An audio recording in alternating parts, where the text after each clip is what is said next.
Hello and welcome to the All 12 Signs video series for the Virgo full moon. This is happening on the 24th of February 2024 at 5 degrees and 23 minutes of Virgo.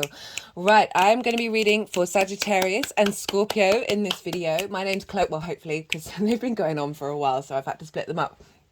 My name's Chloe. I work with card divination, astrology, and I channel energies through my body.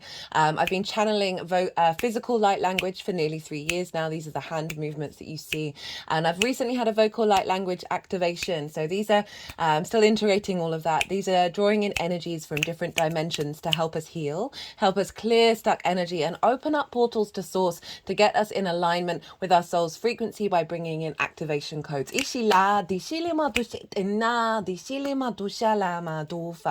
All of this will be incorporated in the readings. Right, for those of you who know your time of birth, and your natal chart, I really recommend you check out the sign that falls in the first house. This is called your rising sign, where your ascendant is. The astrology will be clearest, the most clearest connection to the sign being in the first house, right? But this does not invalidate you looking at any other part of your chart, because our chart's a whole chart gets activated with every transit. Perhaps you want to look to where your sun or your moon is, because they always get activated with every lunation.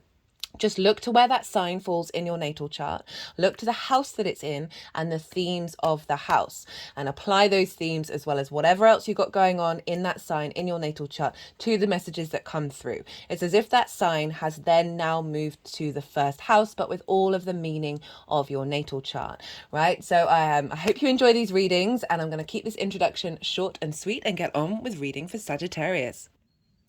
Sagittarius rising, how you doing, Sag?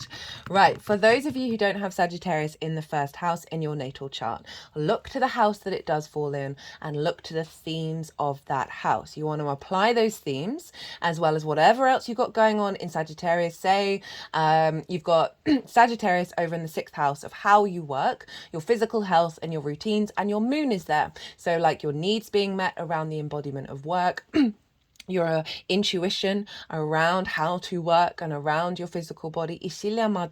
Apply all of that. It's as if all of that energy has now moved to the first house. So the astrology will still link in, but you're just going to have to add on some natal chart maths on top of that, just to give you a closer connection to how that's showing up for you in your natal chart. For those who didn't catch the introduction, right, I've been channeling physical light language for nearly 3 years now, and recently I've had a vocal light language activation. I'm still integrating all of that, so these things are going to be coming throughout the reading. I'm going to break down the astrology first, and I'll be shuffling, bringing out the tarot cards while I do that. They're going to go all over the place, and then the energies will move them into the 3 piles, and then I'll bring the tarot into the astrology. But throughout, all the channeling will happen throughout.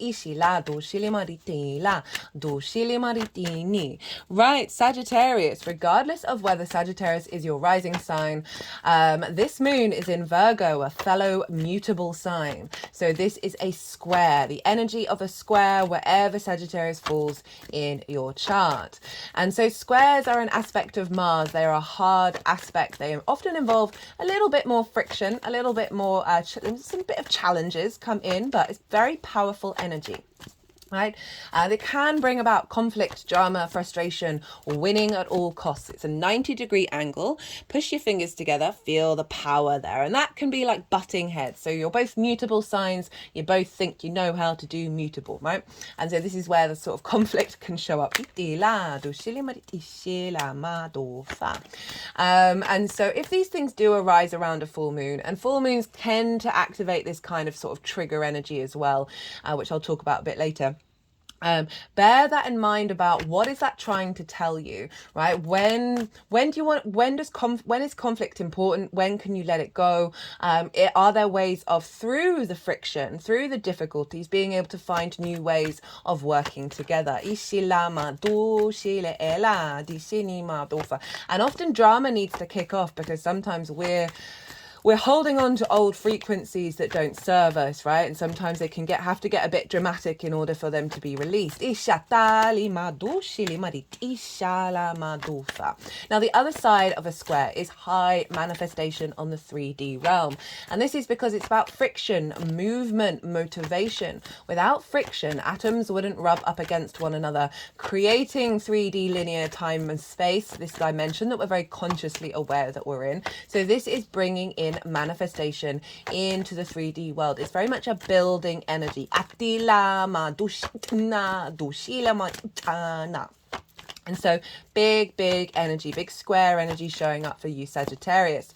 Right, okay, so I am pulling cards for 3 different piles. The first pile is the lead up to this full moon. I work with 6-month cycles. So this is from the new moon in Virgo that we had last year. In Virgo season, everything that's been unfolding, that you've been integrating, the journey that you've been on, and how your energy is showing up before this full moon. The second pile is the energy of the moon itself being downloaded into your vessel. I see lunations as portals for energy downloads, activation codes, both new and full moon alike. So pile 2 is what is being downloaded into your vessel that will then unfold over the next 6 months. And the baseline for pile 2 is the collective reading. Now this is where I get to talk about the astrology in way more detail of how all the celestial bodies are talking to one another, and they are creating a harmonic of energy that is bringing a blueprint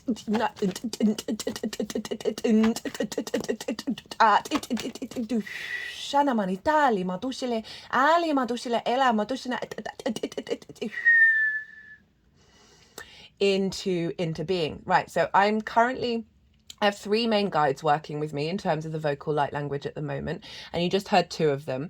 The first one that kind of sounded like code, right? This is a more of a neutral energy, and this is linked into sort of sacred geometry, code downloads, the archetypal and architectural structures of the universe, so more this sort of neutral source energy.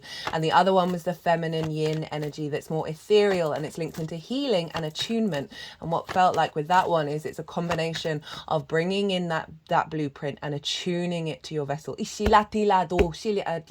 or tuning your vessel to that blueprint. That one is the masculine yang energy. This is more earth protection and earth manifestation. These 3 are working together in order to bring about a sense of integration, because we obviously have the feminine, masculine and neutral within us. And one of the reasons why we're here is to incorporate and integrate and bring them all into alignment. So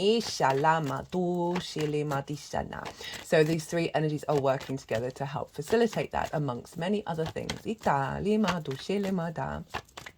So, as I said, the baseline, that's when I talk about the astrology. So this collective blueprint that's being downloaded. I also get to be a bit more esoteric in the collective readings. I talk about practices that I've put into place that I've seen work in relation to each of the signs. I pulled collective tarot, and there were some channeled messages as well that came through. I will be touching on the main aspects and some of the main messages in these readings, but if you want a deeper understanding of how pile 2 is showing up for you, go check out that collective reading. And the tarot for pile 2 will be how that collective energy is in relationship to your Sagittarius area of your chart. So that's pile 2. Pile 3 and the final pile is how all this energy is going to manifest moving forwards. Right, so we've got this full moon in Virgo. For Sagittarius rising, where is this happening? So this is happening on an angular house. Angular houses are 1st, 4th, 7th and 10th. So all the mutable signs are having angular house activations. And so for Sagittarius rising, this is in your 10th house, your life purpose, your career, your visibility, your reputation, how the big outside world sees you, and bosses, right? So this is the peak of your chart, right? Where the sun was at its peak on the day that you were born. So this is big visibility. This is purpose. This is will. This is where are we headed? What are we doing? Your career doesn't have to be your life purpose. It can facilitate it. And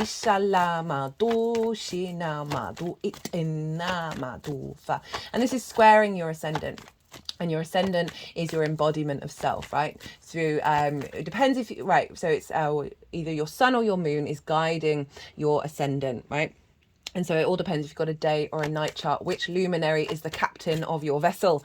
And so this is the navigator, which is your ascendant, has its own flair of how it moves through the world. So it receives the information from either the sun or the moon and then takes action on it. And so this is often how other people see you as well, because they tend to see this embodiment rather than what's going on behind the scenes. And this can be your body, your appearance, your character, your sense of self. It is very much about you. Ishi, double queen. Lots of nourishment coming in. And so this is square, like we've got this full moon. Let's talk about what squaring your ascendant, your embodiment of self, by causing sort of friction and manifestation. Now, I'm going to talk about the three main themes that I see show up around a full moon. If I don't mention a theme that you've seen show up in your life around full moons, do put it in the description, obviously description box, in the comments box. I would love to hear what else is showing up for people, but these are the three ones that I see generally just show up for us all. And the first one is trigger time, right? We've got the full light of the sun pouring over the moon, and it's inherently an opposition, right? And with oppositions, it highlights where we can be out of balance. And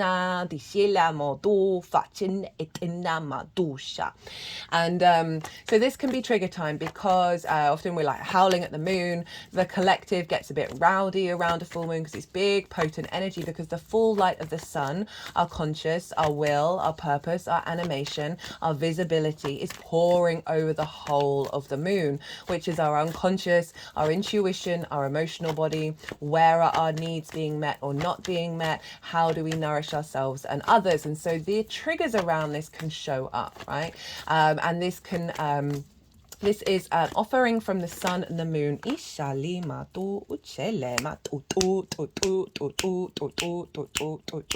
Now, interestingly, I cut the deck before doing this reading, and I got the 5 of Cups in reverse. So it's really interesting that the 6 of Cups is showing like the progression of the 5 of Cups in reverse is moving away from this sense of grief. And obviously the 6 follows it. What was I saying? So yes, what was I saying? Sorry, there's a lot going on all the time, so my brain can just often freeze. So the triggers that are going to come up, right? So this is an offering from the sun and the moon of illuminating that which is in your unconscious spaces. And even if it might feel difficult at the time, it is bringing something to the surface that you might not have noticed. It's a part of unintegrated, stuck energy that hasn't been listened to, that isn't understood. And this is where we are given a tool by the sun and the moon of saying, hey, look at this. I will sit with this, work with this, do some inner work, do some integration, and let that unfold. This is like useful tip and handy pointer for the next 6 months of what needs to be integrated. So yes, it may feel difficult, but it's a valuable tool. And so triggers around not necessarily manifesting what you want in the time frame that you want in terms of your career and your life purpose. Distortions around visibility, around your reputation, perhaps discord with bosses, not feeling like your needs are being met in your career, feeling a disconnect around the nourishment of that, not feeling supported by people, say bosses, in terms of the way that you work. Maybe feeling a bit lost and not knowing how to put things into place, how to manifest where you want to be headed. Or generally not being on the timeline that you would want. It can often bring up triggers, maybe old wounds that are saying, hey, this energy might be impacting the flow that you're bringing to this place. Feeling that you might have to be in competition with the rest of the world when it comes to what you want to manifest in the world. In terms of career. Maybe there being a bit of drama, and you're just like, why is this showing showing up. And it's like, well, allowing yourself to work through any trauma or emotional response of connecting to that drama.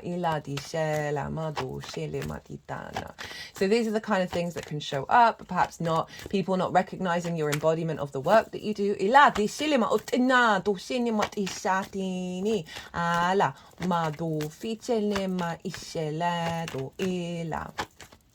Now, the second thing is, so often when we've done the inner work, it's mostly we can prioritize the mental side of it, right? And what we really need is a holistic integration. And so then the sun and the moon come along and provide a situation that mimics the frequency of a trauma, of a limiting belief. It won't be exactly the same, but it's kind of like, oh, I've been on this rodeo before. And it can be a bit frustrating because you're like, oh, I thought I cleared that out. I thought I transformed that particular cycle. And you're like, grr. But it's actually really, really helpful, because this means that you then physically move through this situation. And I would say I rarely see the situation shows up where it then re-ingrains that trauma. It's usually at a time when you've done the work, you need a little bit more integration. And so this is when your physical and your emotional body move through into a scenario which previously you may have not felt safe, you may have felt triggered, and you're like, I'm not connecting to this at all. This is going on. Like, yeah, maybe a bit frustrating, but it's inherently not a part of me anymore. And so then you get a more integrated understanding. It also highlights the journey that you've been on and showing you, hey, look, you're not responding in the same way. You have grown. And we have so much trauma stored in the body. And so this helps the body catch up to the fact that you've actually let go of a lot of that. And your body then recalibrates to this new dynamic.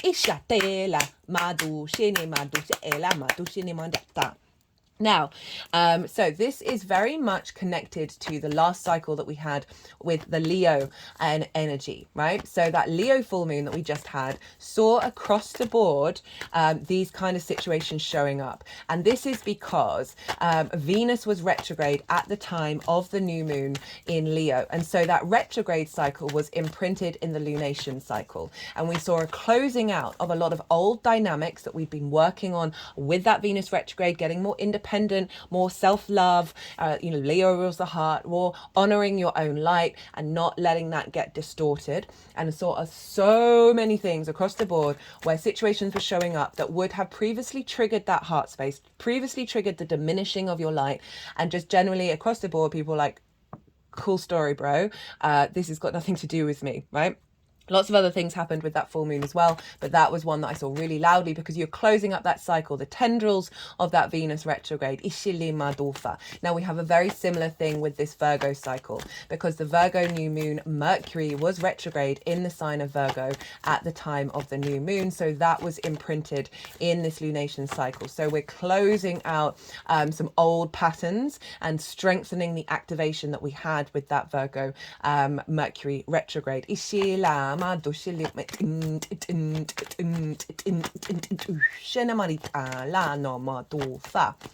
the third and final thing is celebration, right? A peak energy, a heightened intuition that's in alignment, your emotional flow being at peace, being nourished, nourishing others, meeting the needs of others, your needs being met in a really healthy, glorious way, a celebration of all the work that you've done and just feeling really good about yourself, really good about where you're headed with your life purpose and your career, a sense of activation, a sort of old patterns falling away, new patterns coming in, and being able to take steps moving forward that are really strengthening your visibility, your reputation, your clarity of the purpose in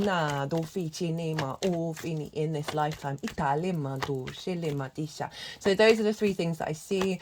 Full moons obviously do mark an end of a cycle, but we always have with endings, new beginnings, and with new beginnings, we had endings. So the energy that's being downloaded is part of this cycle of what's being cleared out and also what's being activated and strengthened that will then start to integrate over the next 6 months. And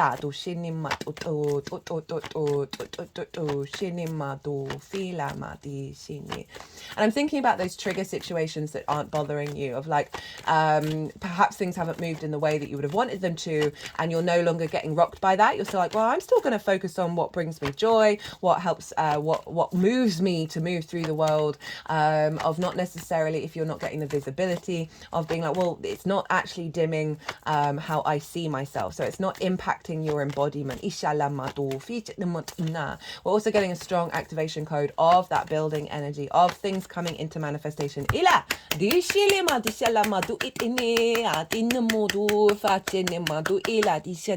And a heightened intuition around the steps that you need to take in order to bring this into being. Right. So that's the sort of overall energy, and also a visibility of your embodiment, of being seen, your reputation getting amplified, and getting the respect for what you're building. Now, let's get into the astrology. So we're going to first talk about the major aspects that are happening to this moon, and then we'll talk about the rulership. And both of these things have an impact on the moon. So one of the major aspects that's going on is obviously the opposition with the sun, and the sun is over in your 4th house, your roots and your foundations, your ancestors, both blood and soul lineage, parental figures, a roof over your head, and your private life. This is the darkest part of your chart, your foundational space, and this is also squaring your Sagittarius energy, which it's forming a T square, and the release point of the T square is you, Sagittarius. So this can be, so the sun often highlights where we might be out of balance. So this could be for some of you, if you've been overworking, right? If you've been focusing mostly on your career and neglecting your home life, this is when this might show up and being like, no, we need to rebalance here. You need to tend to your foundational space and make sure that that is strong enough to support where you're headed. But overall, the sun is now in your 4th house. And so this is activating some visibility around understanding the strength of your foundations, connecting to the ancestors, seeing clearly about parental relationships that may have caused distortions around you, being able to tap in and expand and have abundance in your career and your life purpose. They're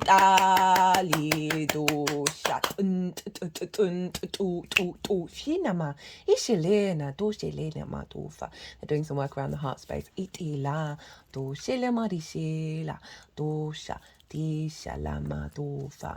And also just you might find a little more clarity while you're at home, or while you're in your private space. So we've got this sun there. We've also got Saturn and Mercury opposing this moon, right? So very interestingly, so these oracle cards, I always pull them before doing the transit. I will be doing a separate oracle reading after I finish this all 12 sign series. And there are so many cards in here linked into the ocean and pearls. And obviously pearls are found in the ocean. That there's a big dominance over in Pisces. Even though this is a Virgo full moon, we've got a power weight happening over in Pisces that is really holding that Virgo energy. And I'll talk more about that later. That must be really annoying when people say that. I think I'd be annoyed by that. I need to stop saying that. Just my brain jumps all over the place. And I'm like, no. Let's give a bit more detail before unfolding the bigger picture. That's making me think of the balance between Virgo and Pisces. Virgo is obviously hyper analytical, right? It's very practical. It's Mercury ruled. So it's be able to see where to bring flow into the 3D world. These are both signs of service, right? So very healing energy, very facilitating the engineer, the editor, the healer, Ishina of Virgo, but also the bigger picture is that kind of Piscean energy of the all-encompassing, all Ishilama, Right, so Saturn, the Sun, and Mercury. So Mercury is influencing this moon by aspect and by rulership.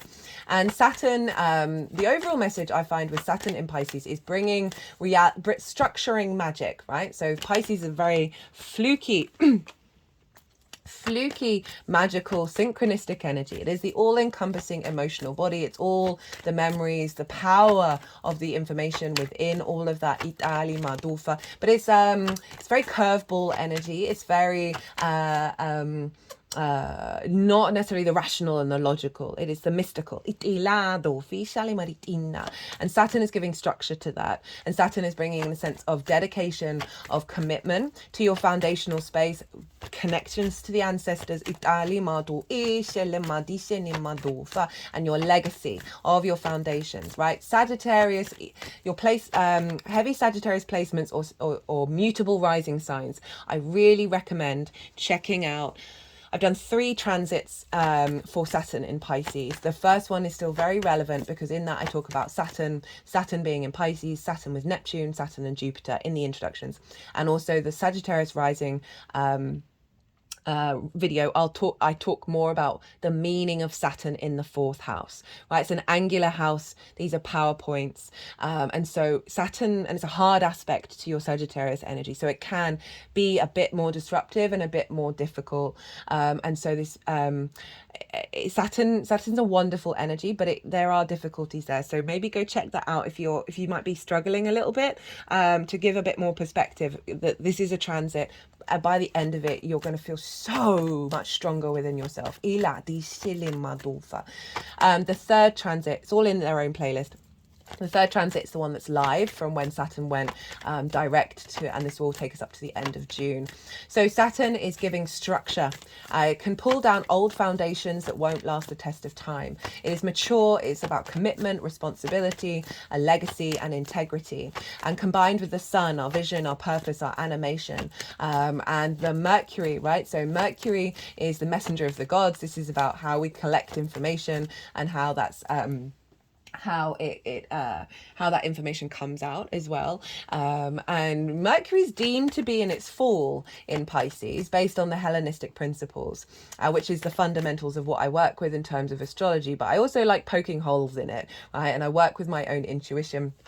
And this is obviously over 2,000 years ago, and the Greeks and the Romans really prioritized logic, right? And Mercury in Pisces, this is this is the guru telling you a riddle. This is a metaphor that you would never have put together, but fundamentally makes sense. This is not linear thinking. This is A to Z to G to Y to B, right? Rather than A to B to C. This is a different way of thinking. It can feel like your words are sort of hidden under the ocean as well. That can definitely be a thing, but overall it's more of the lyrical energy, the poems, the metaphors, the haikus, the riddles, very sort of trickstery vibes, very synchronistic. So like really being able to connect the dots with the synchronicities.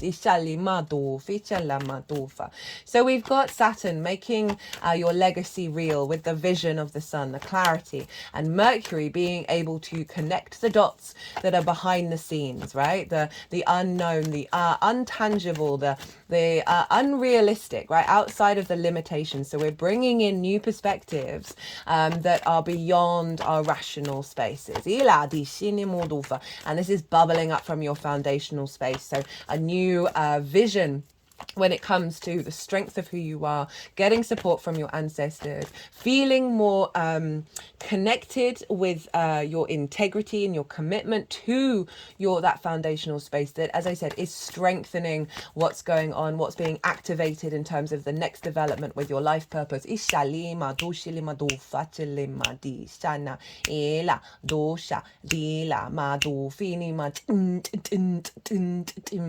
So with this, it's all the overall message with this Virgo Pisces moon, because we've got so much influence over in Pisces. Neptune's also there, quite far away from this moon, but still involved by sign, and Neptune's very good at bringing different realities into our own. Virgo can be hyper analytical, can be perfectionist, can have a lot of judgment, self-criticism, all of that stuff, and have all the plans and all the worries and all the fears, right? And so we've been working on releasing these energies and transforming them, right? In the new moon video that I did, it was very much, rather than seeing, because Virgo is very good at seeing problems, right? So rather than focusing on the fact that there are problems everywhere and you've got to fix the world, it's about seeing things more as a curiosity, as something to get creative with, rather than the fact that this is a problem. Like, it's flipping that perspective. And one of those things is a sort of an element of surrender as well, right? that is being activated really strongly here, because we can, you know, as Virgo can be often deemed as an air sign because it's ruled by Mercury and it's hyper analytical. But it's yin and it's earth in nature. So there's this deep nourishment. There's this sense of observing, right? This very sort of high priestess energy. That we've been softening that Virgo energy of moving away from that anxiety, that sort of that worry and that over analytical space, and we're allowing the yin softness, the grounding, the nourishment from the earth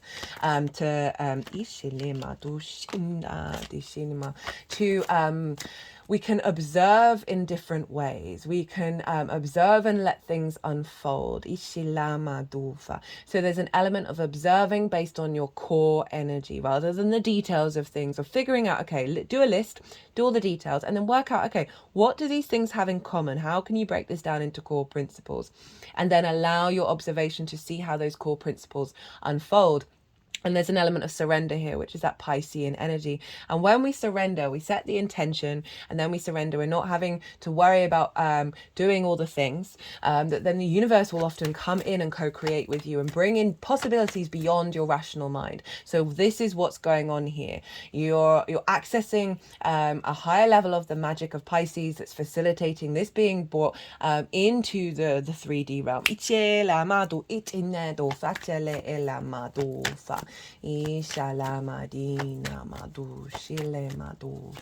I talked a lot in the collective reading how I've got a Virgo sun. This happens to be on my sun, this moon, which is wild because the Aquarius moon was on my moon by degree. And I've always had a lot of control issues and a lot of anxiety and a lot of plan, see all the things, do all the things. And then I've been working on this for years, but if I got something wrong, if something wasn't completely in flow, if I had to go back on myself, I would hate myself. I'd hate myself for it. And my body would feel this like mini panic attack. And I'd been cultivating, working through this. And so like say I'd needed a piece of information in order to sort of know fully what's going on, I'd message that person, or I'd preempting everything. And what I've been learning with all of what's been going on with me over the last however many years is patience and faith in the things that we cannot see, right? And then an element of surrender. And I've really been learning to surrender any worries and fears. Oh, I need to do this, and this in order to get there. I've been surrendering the how, right? And micromanaging the how. And since I've been doing that, things have just been unfolding in such a beautiful, playful way. And this is what this full moon is sort of bringing into completion and activation of. Okay, so let's talk some more astrology. Now, the other major aspect that's going on is a grand Earth trine. So we have all of the Earth signs being activated, and they are talking to one another. They are in harmony with one another by trine. A trine is an aspect of Jupiter. Jupiter brings about a cohesion. It's bringing together of parts in order to expand and elevate. There is a sense of wisdom and confidence with the trine. There's an ease. It's a free-flowing energy. It's very supportive. It can bring about a sense of joy and generosity. A sense of abundance and luck and possibilities. So we have Jupiter over in your 6th house, and this is how you embody your work. This is your physical health and your routines. It's also co-workers and pets. Jupiter is expanding there, is helping elevate and bring wisdom to your embodiment of work. It's expanding your understanding of your physical health, finding more joy and ease in implementing routines. and it's trine the moon. So they're sharing information between all of these earth signs. And we have Ceres, the asteroid, and Cupido over in the sign of Capricorn, which is in your second house of your skills and your tools in how you manifest and bring in regular income. This is the things that you value, and most importantly, how you value yourself. So you are getting all of your, basically the work houses getting activated. So the tools and skills that you have in the second house, how you implement them in the way that you work in the sixth, that is then feeding into your life purpose career. So we've got this lovely inspiration, elevation of this area of your life, very grounding, very stable energy coming in. Now, I love that Ceres is moving through Capricorn, because obviously Pluto's left Capricorn. It's going to dip back in from September to end of November. But that's very transformative, very potentially disruptive energy, very powerful energy. And Venus moved through there, so she was harmonizing that transformation. She was connecting the dots, bringing a sense of love and appreciation over into this new energy. And now we have Ceres, and Ceres is linked into the Earth Mother Goddess energy. She is linked into the harvest, into abundance, into fertility and nourishment.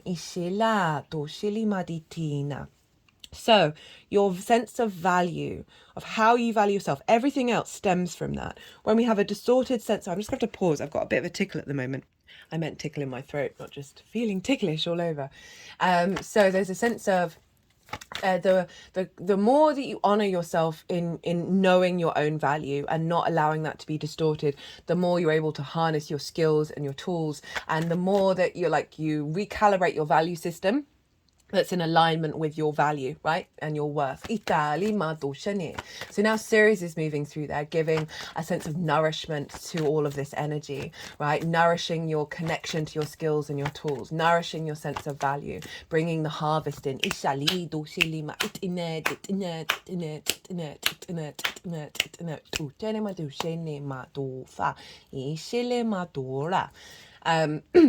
And Cupido's there. Cupido's been there for a while. It's a really longer transit. And Cupid is linked into, obviously, the unexpected delights, the unexpected passions and play and joy coming out of nowhere, almost being blindsided.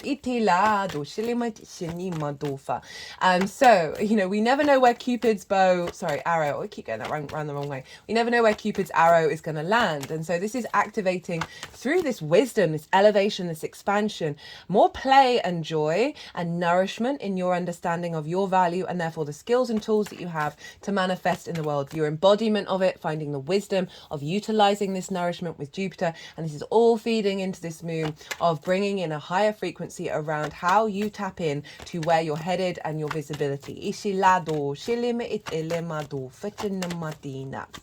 Now, so this is all trining each other, expanding, bringing opportunities in as well, of your skills and tools and embodiment of work being recognized.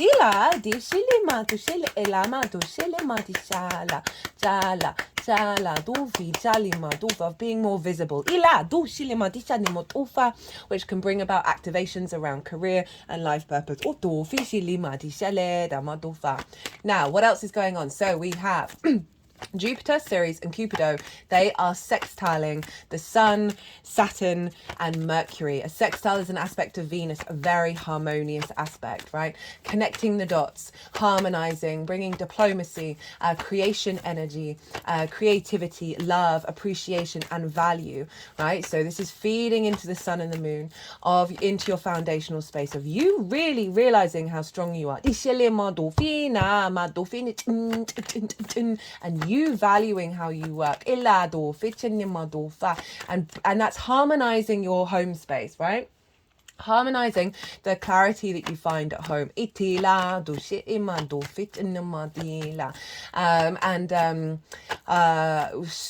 Drawing in the wisdom from your ancestors. For those of you who work at home, this might just be feeling really good about where you're headed and what you're doing.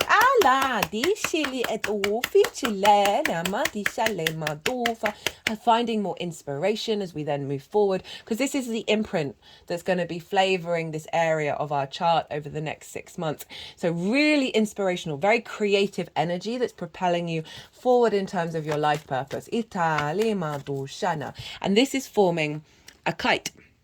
Okay, you see here the big triangle, that's the grand Earth trine, and the blue lines pointing towards the Sun, Mercury, and Saturn, this is the sextiles. And so this is the release point with the kite is down by the moon. So we have all of this creative energy feeding into the Sun and Mercury and Saturn, so of where you're headed, right? So of the strength of yourself, right? The ability to make the magic real. And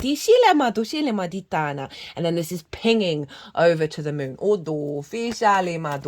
Now that kite can also seem like a bow and arrow. And like the moon is where you pull back the arrow, the power of that friction, of that power of knowing it's going to launch. You know where it's headed, consciously or unconsciously, but you're not worrying about how it gets there, because the power behind it, you have faith that it's going to arrive where it needs to go. So it is a real sense of deepening of your intuition and feeling at peace and surrender of where you're headed, and that's when the magic comes in. So while we've got all these trines and sextiles in yin energy, in earth and water, very nourishing. There's an element of patience, of depth, of nuance, of observation, of just cultivating and drawing this energy inward. You have this squaring your Sagittarius energy. You've got a T-square. So the release point is this embodiment of an activation of building all of this, feeding this into your embodiment of self. So through this, basically, this is helping you get in alignment with your home and your work through your embodiment, right? Of bringing that practical magic of Pisces and Virgo into your sense of self with your yang energy, and then being able to activate and take action on it. Sag, we also have Pallas Athena in your sign, which I haven't mentioned for anybody else, but as your Sagittarius. She is the embodiment of wisdom, right? She is the ability to embody long-term planning. And you've got this in your first house, and this is squaring the sun and the moon. So you're really tapping into a sense of maturity and also play, this sense of expansion, where we're really moving away from that anxiety of not having all the details.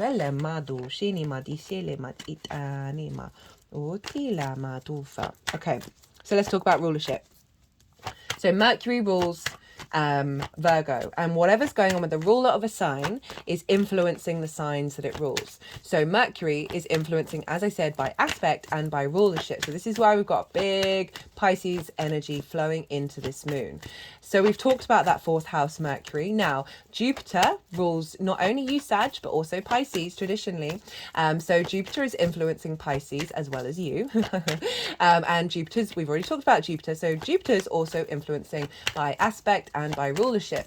So we've got this sense of building of Jupiter influencing Mercury, of this embodiment of work and wanting you to be able to have the inspiration at home, you to be able to collect in your private space how to facilitate this expansion of the way that you work. And also perhaps finding more flow in your private life to look after your physical health. To implement a routine and figure out how to do that.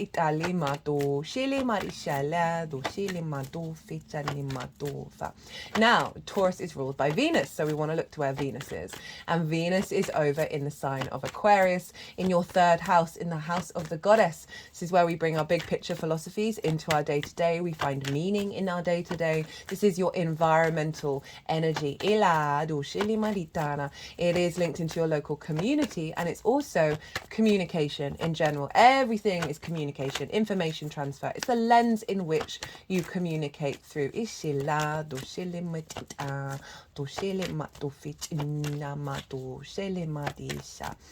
And so Venus is there, and she's just come out of a exact conjunction with Mars. This happens on the 22nd, 2 days before this full moon. I put it in the details in the area in the Aquarius new moon. I've also put it in the description box here.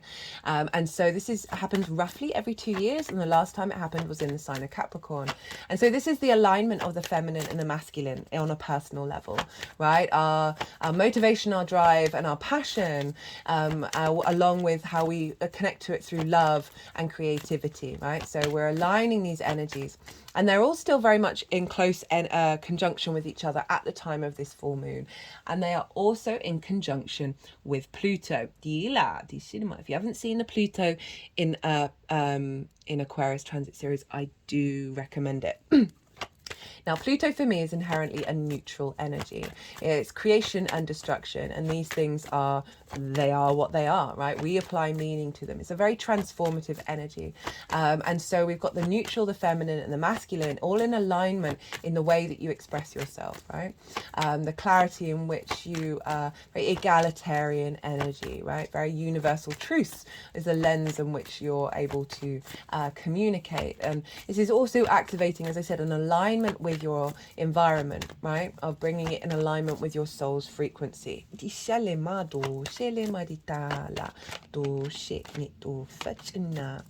And so this is influencing Jupiter of finding more clarity and instigation in the way that you express yourself. There's more in alignment with your truth. Your environment having a different frequency that's more facilitating. It's allowing you to expand into the way that you embody your work. It's allowing you to feel more aligned with your health and your routines. That's then falling back into the fourth house and then influencing your life purpose. So there is a more alignment with the way that you express yourself, which means this is going to be influencing how you're seen and how you're visible and respected. Now, Aquarius is ruled by Saturn. So Saturn is ruling Venus right now. And so Saturn's in the sign of Pisces, of making sure that the strength of your integrity in your foundational space, the magic of Pisces is then falling into the way that you communicate. So we've got this feedback loop between Mercury, Jupiter, Venus, and Saturn. Now, for the last couple of moons, it's just been Venus, Saturn, and Jupiter. But now we've got Mercury involved. So we've got the two gas giants, Jupiter and Saturn. They are longer term cycles. They are getting us in alignment with not just the present moment, right? And there's an element of wisdom and maturity showing up here. And then Venus, she wants us to feel good in the 3D realm, right? She wants you to feel good now and feel love and connection to your existence. So this is saying, hey, let's get this in alignment. Yes, long-term goals, but also want to embody this feeling of expressing love from a higher perspective. And Mercury, of how do we bring all this information together and bring it into a state of clarity from a perspective that is beyond the rational mind. So again, really harnessing the magic that is feeding into, oh, where am I going? What am I doing? And how much I enjoy the journey of getting there. So that's kind of the major astrology going on. There's more that I talk about in the collective reading. Look to where your sun and your moon are in your natal chart. Look to the houses that they're in and the themes of those houses, because those themes are likely to show up for you on a personal level. That will add on some more personal information beyond this general Sagittarius reading. Because every time the lunations are happening, your luminaries get activated. So maybe one theme, maybe all, maybe none. It all depends. But just bear those in mind. Right, I've said everything that I wanted to say in terms of the astrology. They're still shuffling, which is implying that there's some more cards that want to come out. So I'm going to go consciously quiet and soften my mind. Let the energies, they're going to move through me. And they're going to do some physical and vocal light language. When they put the deck down, they'll move the cards around. and then they'll put the cards into the 3 piles, and that's when I'll bring in the tarot into the astrology. So I call you to soften your mind as well. We've just had the Yang Day action side of the reading, all the go, go, go, all the stimulation. You know, as a Yang, a rising sign or heavy Yang placement, Sag, this is a very Yin energy. It's asking us to soften, right? We don't always have to be active. And this is, now we're going to have a little bit of Yin night rest and digest in the reading, where we're going to, you know, I'm going to go consciously quiet. You're going to just soften and then see, let all that information digest into your unconscious, and then see what intuitive hits come up for you while we're in this little bit of digestion energy. Ilado shili maritina. Do fitini matali matu shini maritisha. Ela. Do fini maritin do shini madu e shala. Do shili maritina. Ila madu shini madu shini. Ishini madushane la ma do redina dushana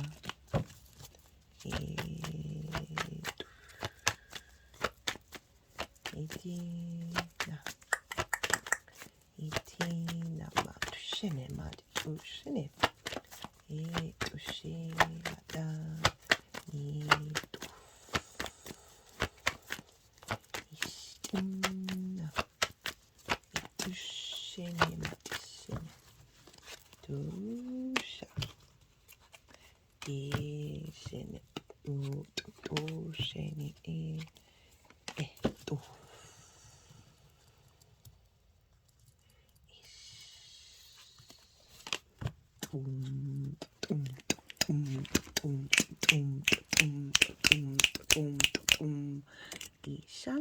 Shili mediti facce etile mato etili marushi di shele shini ela shede ma na ma ishila o shatida.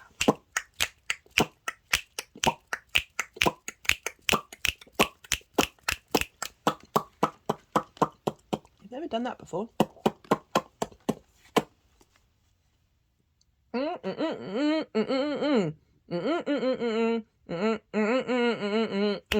Ya shatale o to tachi ni matishene ma to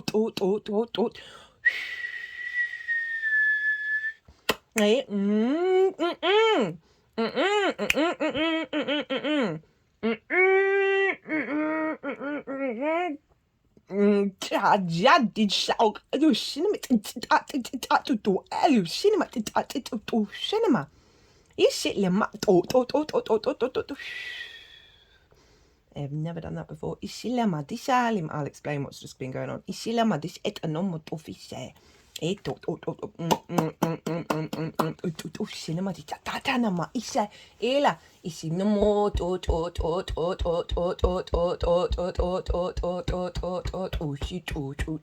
they're really tapping around the solar plexus on the back of the body, which means there's been some blockages. It's like they're shifting energy around the solar plexus, which is very much about how we move out in the world. It is often linked into the career side of the 3D world, the sort of life purpose or the animation and the will. They're just putting the 9 of Cups over it. They've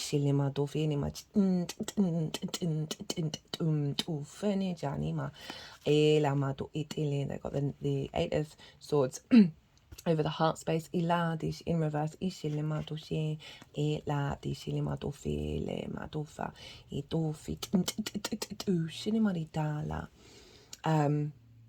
So I've never channeled in that way. So my lips were sort of bent in as if I couldn't speak, like if I couldn't open my lips. And it very much felt like there has been, but it's because you've got a lot going on in the 4th house. It feels a lot like past life energy, ancestral energy of blockages around being able to embody your own life purpose. There's been a seal there, where there's been a lot of energy that's wanted to come out and explore and play. And usually this is for a reason, right? It's part of cycles. This is helping release the seal, and allow your spirit, your soul frequency to come out. And also there's the element of that which is hidden, right? So of the lips being sealed, of like basically like feeling like you're trapped in something and you're like knocking on the door and you can't get out. And it's so interesting that we've got the 8 of Swords, which is about like being trapped in a cage of illusion, right? That this sort of being immobilized, and not being visible, right? And no one can hear you. So this can be linked around visibility and reputation of it, just you seeming like you're a bit invisible. This is not necessarily going to resonate for everyone. There can be an element of a tendril of this still within you that's coming out. Just notice you got 2 6s. I think you got 3. You got 3 6s.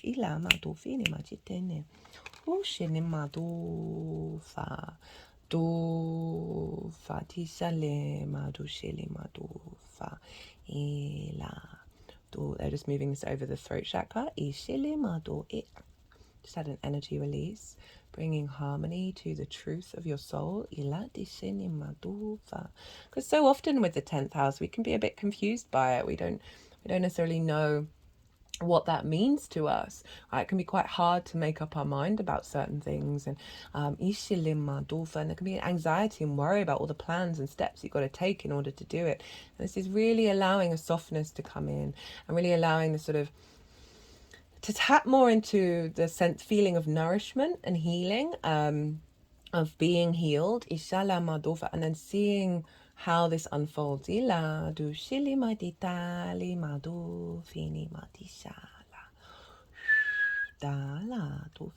was such a strange channeling.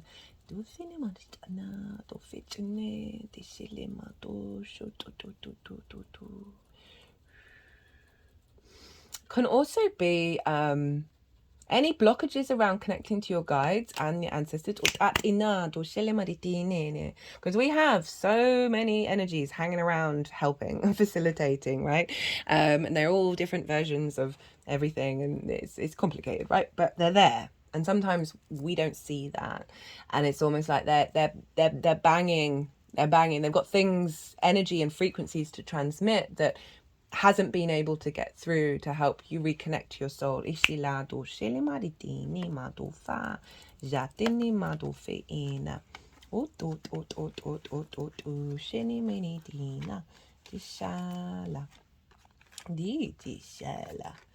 2 9s as well.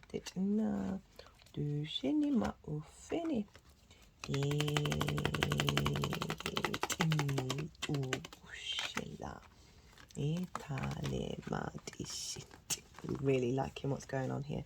Ooh,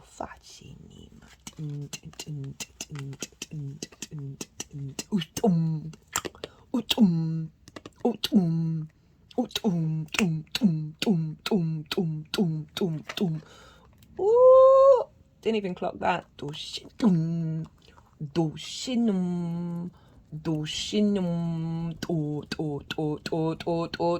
doing movement around the throat chakra.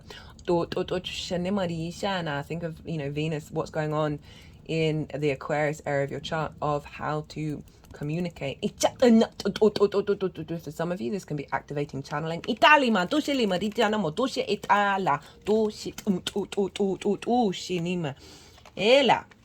Dici, so many cards. Ushilama, dushile, dushile madishini, ela, do ficile, do file madin,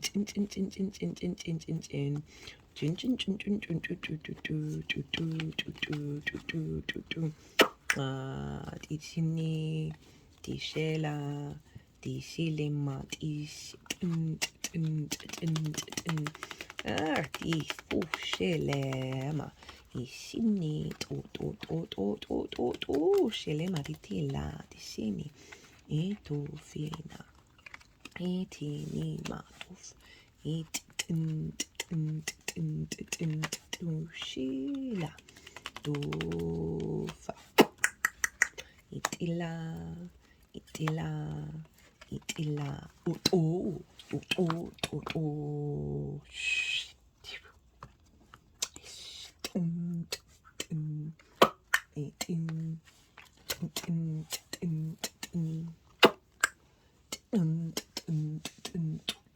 Shile. Etali doshela. Doshiniti. Dishinima. Dishilima. Dishi. Etila. Dishinimoto. Ile moto. Shile. Dishinit. Fitin. Ichata. Do fitini. Yatitela. Dishini madoshala. Ila. Goodness me, an hour. Whoa. And I speak really fast. I love context. Dishana. Can't help myself. Right. Okay, Sag. Let's see what's going on. We have, for the lead up, yeah, I mean, this spread is quite wild. For the lead up to this full moon, so everything you've been working on over the new moon, from the new moon, and how you're showing up in the lead up to this full moon. Got the Six of Cups, the Queen of Wands, the Six of Swords, the Fool, the Seven of Swords, and the Queen of Pentacles. So we've got double sixes, double queens. I'm just going to pause for a second. Do excuse me. Right, so yeah, double sixes, double queens. That's quite powerful with the Fool and the Seven of Swords within this, right? So this is whenever we get doubles, it's about things coming into balance. And funnily enough, you've got the Justice card as well. Six of Cups. So this is, so we had that Mercury retrograde, and this is often when things from the past can come in. It can be past life energy. It can just people popping into your life that are helping clear out old cycles. So the Six of Cups is gifts from the past, right? So it's moving from the Five of Cups. Did I mention at the beginning that I saw? Yeah, I did. That the Five of Cups in reverse showed up. That Five of Cups is grief, is a sense of not being in flow, of not finding joy. And this is the next step on of like making peace with everything, and seeing so flowers are growing out of the cup. So it's representing the sense of new life and fertility. It's also the biggest house in the tarot. So there's an element of safety and security. Something's come in, a frequency has come in, a person's that's come in that has nourished your emotional body when it comes to any trauma, any triggers around your life purpose and your career expanding in the way that you would like it to. So you've been working through this new energy of oh, I feel a bit more safe. I feel a bit more secure in myself. I can see the pathways that I've taken me here, and I'm at peace with them. And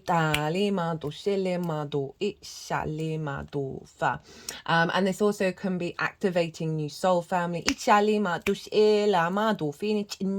Whether that's in the 3D realm or in the 5D realm, of reconnecting back to yourself and honoring the multi-dimensional being that you are, which takes you out of that fear mindset and really helps zoom you out in perspective.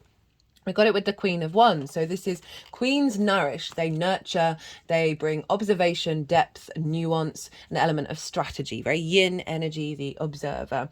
And the Queen of Wands, very fiery energy, very independent, very creative in her nourishment. She knows when to say no, and she's comfortable doing it. So there's a real element of confidence coming back in because of this. And it is the sixth, so it's saying that it's followed a period of potential grief, and you've been over the last 6 months nourishing this new development, right? She has sunflowers on this card. And obviously fire energy, you are fire energy, Sag. Sunflowers know exactly where to move to get the light of the sun. So there's a real sense of, rather than focusing on the grief, the loss, the darkness, is that you're recalibrating to looking to the curiosity of it all, the light, the nourishment. And then we've got the Six of Swords. And the Six of Swords is about, it's a limbo phase. Sixes are very protected. And this figure is moving from difficult times into a new calmer landscape. And they're taking certain perspectives with them, right? So it's sword energy, it's ideas, it's constructs, it's perspectives. And you're taking with you what you need in order to thrive in this new calmer landscape. So this is sort of saying this is you've been in a transitory space of recalibrating away from potential difficulties and troubles, and you're more confident within yourself. You know what it is that's true to your nature, and now is the point of like integrating that. And so there is this element of being aware that you are in this space where you're moving from one paradigm to another. And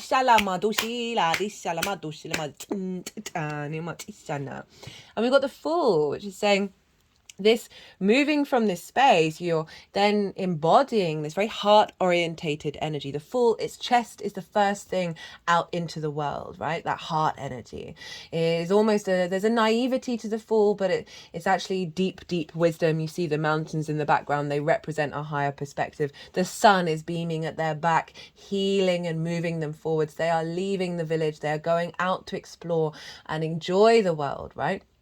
And so the Fool knows it's about to move off a cliff, but the Fool knows a new reality is going to appear. So it's moving away from fear, and moving more into curiosity about how your life is going to unfold, how you enjoy your connection to your purpose that goes beyond visibility, that goes beyond caring about your reputation. You're embodying this in your own heart.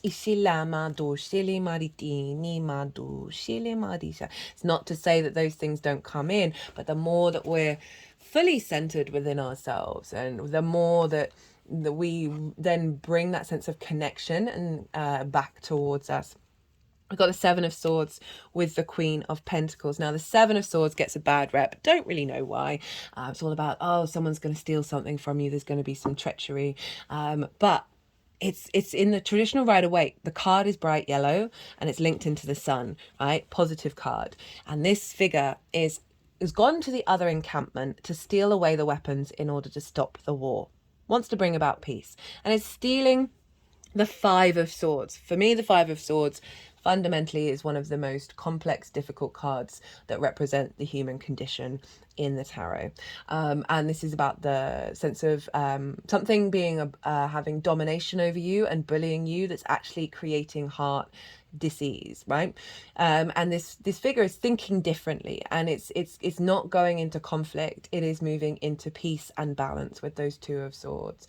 And so there's a real sense of a new frequency having come in, right? And now you're putting it into practice. Now you're realigning to that.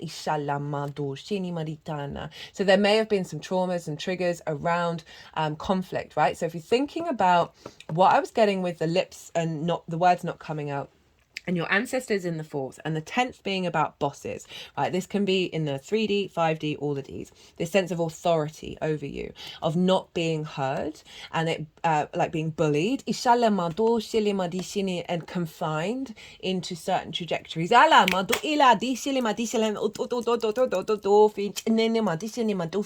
is liberating that energy of where there has to be domination and the bully and the victim. Is breaking out of that. But overall, it's a new way of thinking that doesn't bring about conflict in the way that you tackle your career and your life purpose. With the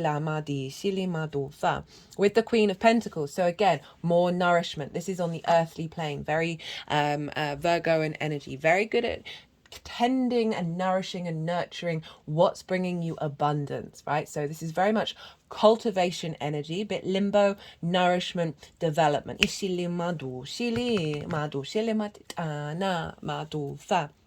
Really tending to your needs and nurturing your needs. Right, whoa, lots of cards here. So This is the energy frequency that's going to download into your vessel that will unfold over the next 6 months. We've got Judgment. This is Pluto. We've got the Eight of Swords in reverse. We've got the Seven of Cups. We've got the Magician. This is Mercury, the ruler of Virgo. We've got the Page of Wands, Page of Pentacles, Lady Justice, the Nine of Pentacles, and then the 10 of Pentacles. Whoa, big pentacle energy showing up towards the end. Judgment. This is very powerful. This is Pluto. This is the resurrection of the dead, right? So a release of those traumas that I was talking about.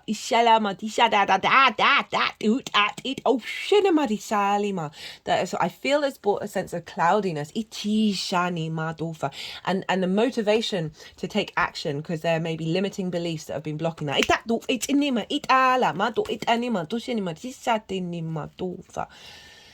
And so this trumpet playing angel, this frequency is raising up the dead. It's elevation. There's an ascension energy showing up here, right? So we're clearing out old cycles and we're bringing in a higher understanding of where you're headed, what you're doing.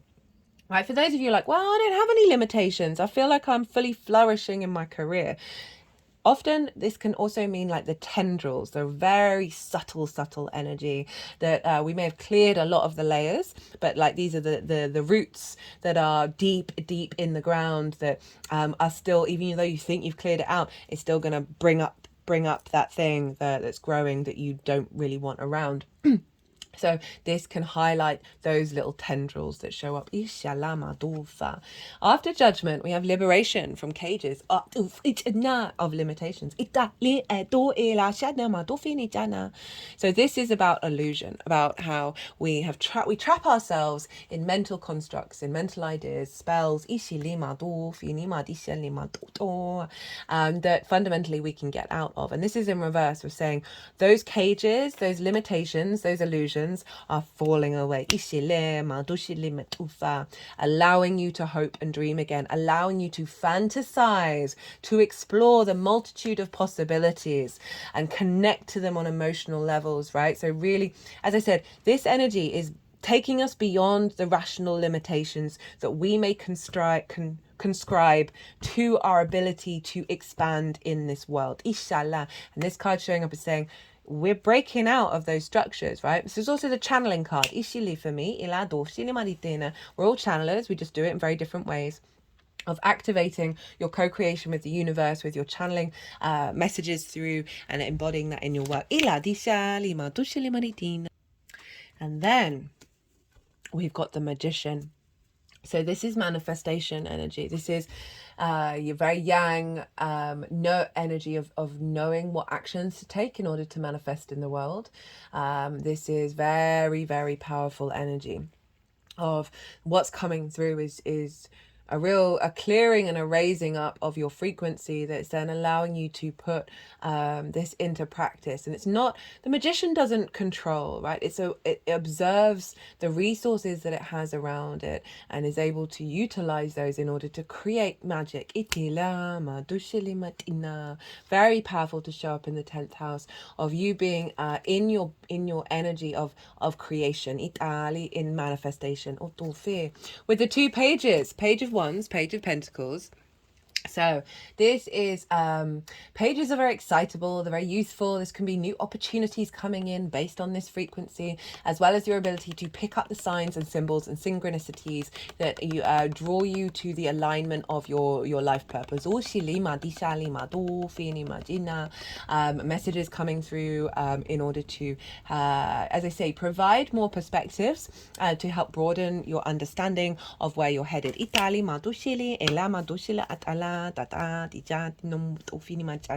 Also thinking about the skills and how you embody your work, of like new ways of doing that.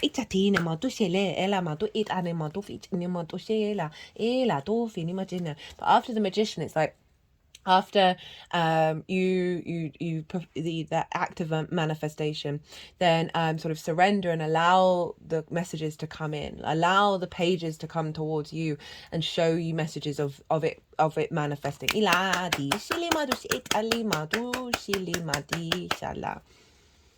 Lady Justice, balance coming into force. a realignment, a clarity and balance within yourself. We had a lot of balancing energy there. Being able to see things from a perspective that isn't bound by fear. Of the work that you may have been doing now coming into fruition, a judgment being made.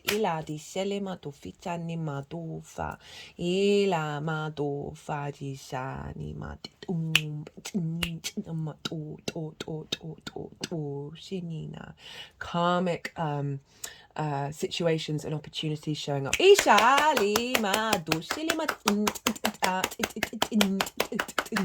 I said, career doesn't have to be life purpose, right? Like your life purpose can be anything. Say you want the most beautiful garden. Your career helps facilitate you create that, right? Don't want to limit it. So whatever it is, something karmic's coming in, that is more in alignment with your attunement. My third eye is throbbing.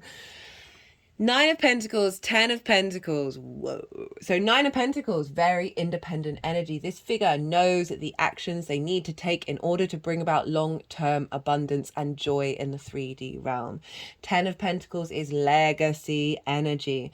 The blending of the worldly and the unseen together in order to create something that is going to last a long time. They're in a city. Cities take a while to build up, right? There's the nuclear family.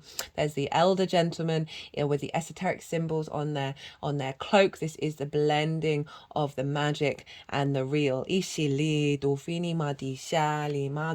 What is being activated here is taking you into alignment with your flourishing, abundant, independent space, right? Not being swayed by other people. Knowing your own path. That is taking you to a place of legacy. Okay, how this is manifesting moving forwards. Well, sorry, I'm a bit croaky at the moment. We got the Emperor and the Empress with the moon. This is Pisces card. We've got the 9 of Cups and the final 6, the 6 of Wands. So again, we've got real alignment here of the masculine and feminine. The wisdom and command of the Emperor, and the fertility and the creation energy of the Empress, of you. This is how this is manifesting moving forward, of you being very confident and very comfortable where you are in what you're doing. This could be a business partner. This could be a partner coming into your life where you are equal, you are co-collaborating. But overall, there's a sense of command and fertility when it comes to your skills, your embodiment, and where that takes you. These are the King of Kings, the Queen of Queens.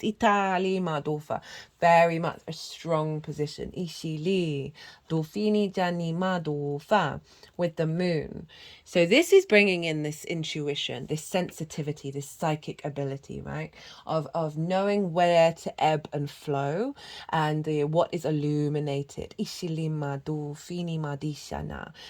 is this sense of not, there's no control here. There is allowing of flow in your life. Ishilima is heightening your sensitivity, heightening your receptivity, and heightening your emotional connection and your needs being met. And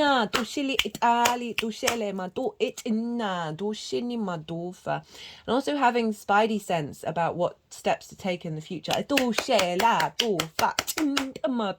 Beyond this.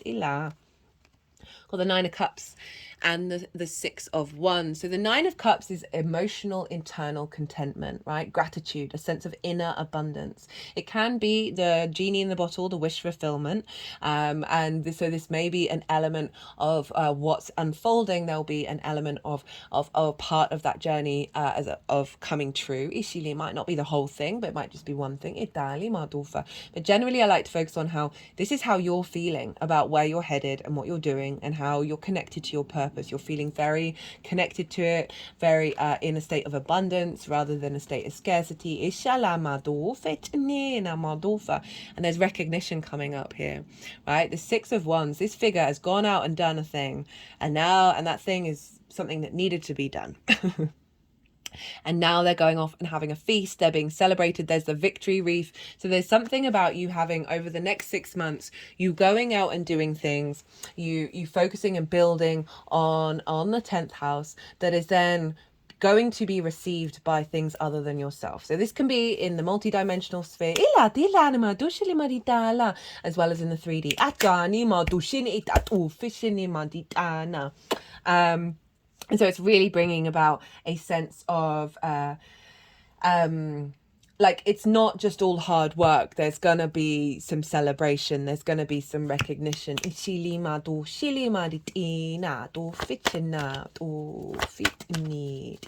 validation. Right, let's get some qualifiers for you, my lovely Sag. Oh, goodness me, the longest one yet. I thought Capricorn was long. Oh, that's half the deck. The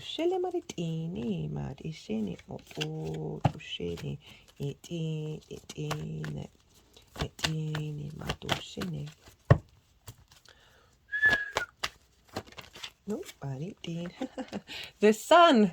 I was talking about the sun with that 7 of swords, right? Freedom, nature, free-spirited, innocence. Shilina, connecting back to your nature, back to that soul frequency, a sense of visibility and clarity around this and that freedom energy of setting you free from these confinement. Because that may be kicking off. You may have been interacting with that a fair amount with Saturn moving through the 4th, because it's parental figures, and Saturn, wherever it is, can like put authority in that area. And so they may be, questioning that, or you may have old patterns, whether your parental figures are around anymore, old patterns in your unconscious mind. That karma domino effect, just sort of saying that in your unconscious spaces that, as I said, have been causing limitations. Clearing a lot of karma down there. In order to get you back to your sunlight. Right, okay, let's get some more clarifiers for you. And I love the sun as well for the 10th house, because it is visibility. It is, new beginnings.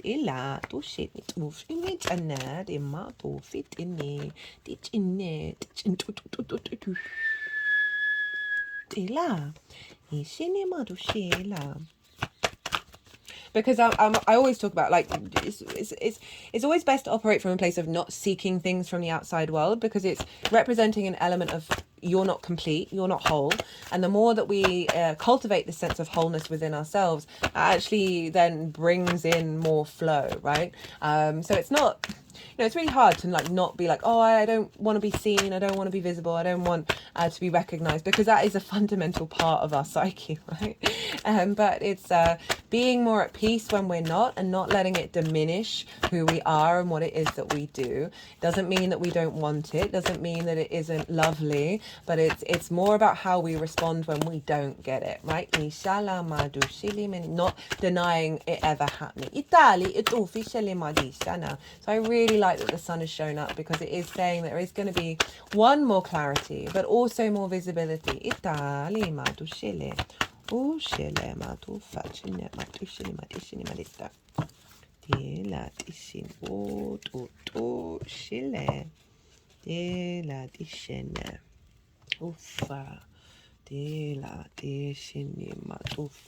Right, so we've got perseverance and domestic harmony. So I feel like that's what I've been talking about, of you having gone through a thing, and you've really been cultivating this inner domestic space, right, of how you perceive what's going on in your life and where you're headed.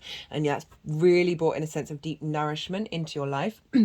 Of having potentially gone through some difficult times, or not necessarily seeing things manifest in the way that you would like them to. It hasn't knocked you off your perch, and it's bringing in, this full moon is completing a lot of those old cycles, and then activating this new beginning of where you're in more intuitively in alignment with following your dreams. Right, Sagittarius, I'm going to leave it that. Goodness me, 1 hour, 22 minutes. I hope you enjoyed this reading. I did, love that. If you did, don't forget to hit the like button. If you want a personal reading, check out my email address in the description box. Send me an email, give me all your context. We can do tarot, astrology, channeling. Yeah, I love to tailor to the client. So yeah, do drop me a line. Be good to yourself, Sagittarius. Be good to those around you. And most importantly, be well until we meet again.